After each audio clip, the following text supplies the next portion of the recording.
Good evening.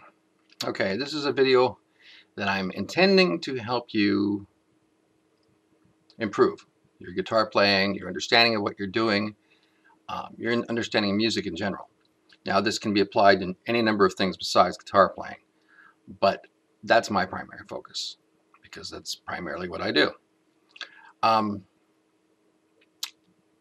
want to try and give you first a good attitude about what you're doing. And to that end, I want to give you some basic music theory. Yeah, don't get scared. When I was much younger, I was offered the opportunity to learn music theory, and I turned it down because I thought, oh, good God, that's way too hard, and why do I need that anyway? And years later, I discovered, oh gosh, I wish I had learned that sooner. It's so easy. Yeah, there can be complexities. There's a lot of things you can do, and of course, as with anything you learn, you can grow and get more information, more education, and so on and so forth. But let's just start at the very basics, the things that you really need to know in order to understand what you're doing.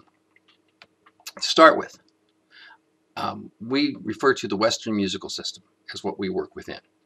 Western meaning Europe, United States, countries like that. Some of the Romance countries, essentially anything that's not Asian, Middle Eastern, or otherwise what we would call exotic. In the Western music system, we have 12 tones. That's it. You can thank Pythagoras for that, but we have 12 tones. And of those 12 tones, at any given time, we only use generally 7 of them, which we shape into what we call a scale. A major scale, for instance. 7 tones. That's all. Okay? Now, we can take it even further and make it even more simple. In most popular music, we generally use chords built off of 3 to 4 of those tones. And again, that's all. Of course, there's exceptions. There's always exceptions. There's any number of things you can do.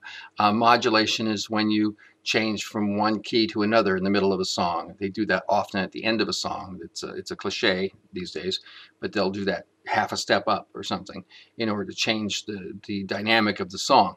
But all I've done is to just shift it into another scale or another key. So 7 tones, 3, 4 chords. That's generally all you're dealing with in popular music. Generally. So, but to begin with, so you've got those tones. Our 12 tones, well, take a piece of paper. I'm not going to do this for you. You can do it. Take a piece of paper and just write out the alphabet from A to G, and then repeat it. So you have two scales of A up to G and then A up to G. Leave enough space in between each of those letters to add another character. Okay? Now, once you've done that, there's A, B, C, D, E, F, G, A, B, C, D, E, F, G. Now, between all of those letters, except for B and C and E and F, put a little X. Just an X. And what that's going to stand for, it's shorthand, for flat or sharp.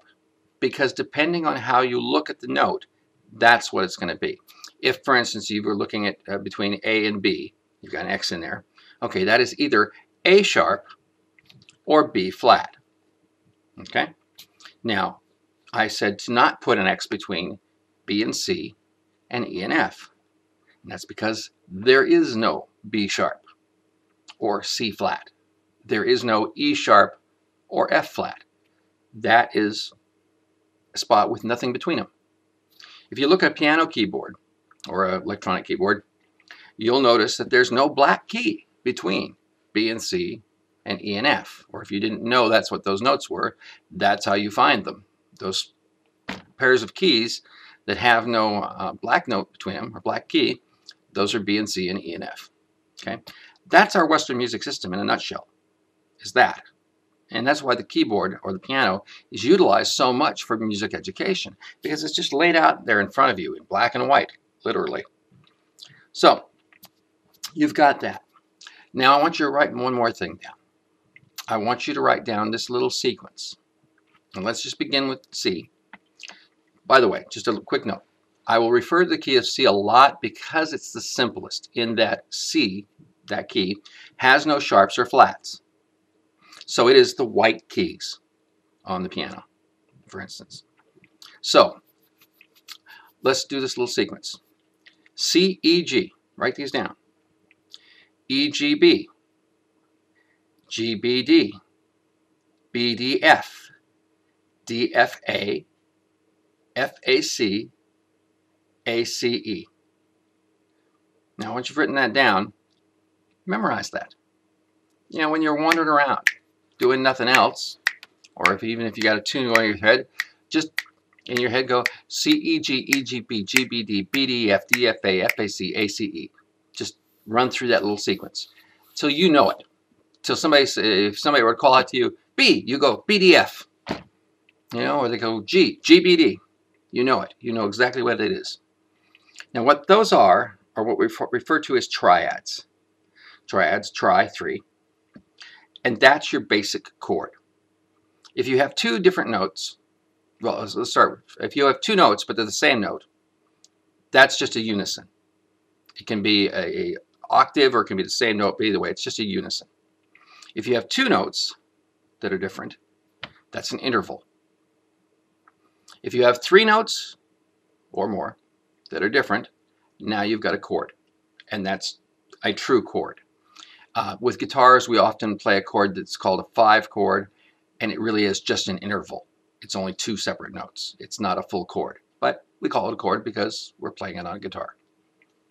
So you've got that little alphabet of C, E, G, E, G, B, and so on. Now you know what notes are any chord you could possibly build. Now, as far as the separate individual notes in it, they may be sharp, they may be flat, depending on the key, the position in the scale, and so on. But that's your chords. That's all of them. If you go into chords that have more than 3 notes, well, they're still going to fall in that scale somehow, that little C, E, G, E, G, B thing.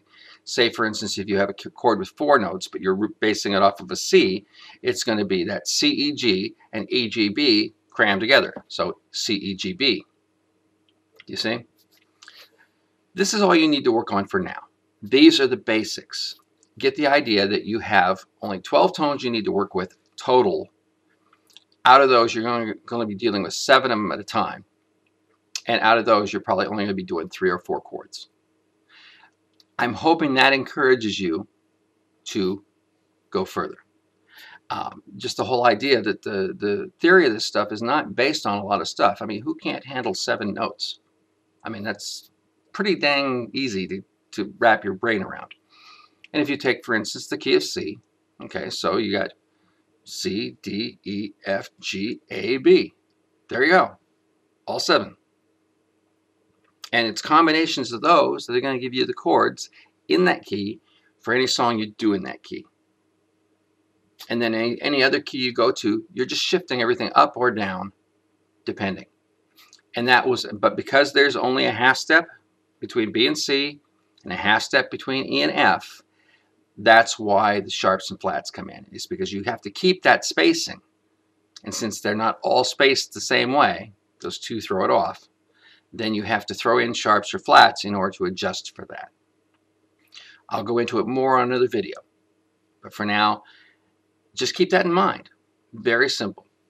7 tones that you have to deal with, 3 to 4 chords that you'll have to deal with, and that triadic alphabet that I call the C, E, G, E, G, B, so on, will tell you what the notes, the basic names, are for the notes within any of the chords.